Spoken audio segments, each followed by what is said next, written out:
when I think about like my openness to sharing my experiences, it's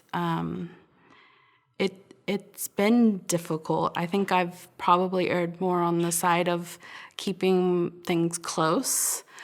As I became adult, it became even more difficult because there was this whole like professional identity that I was looking to build and person that I was going to be and am.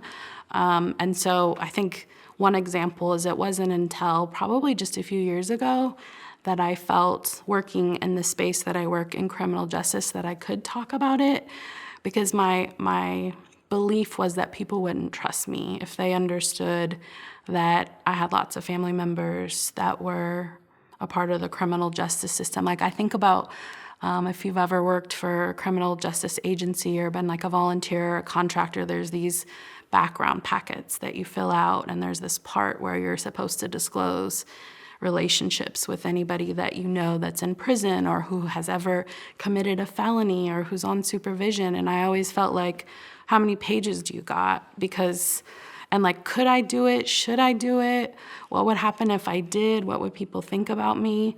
I felt like that really equipped me to do all of those jobs a lot better, but I didn't feel safe always to do that. So I dreaded, talking to the background investigator, or talking to the volunteer supervisor or my boss about, okay, I know we haven't had this conversation, but I need to tell you things. And then, maybe because a little bit of anxiety, feeling like every decision after that I made or thing that I did was being compared against this stuff that they knew about me. And I even remember times where I overheard comments that people have made about it, or made about things that they know about me or my family that were really hurtful, that made me feel isolated.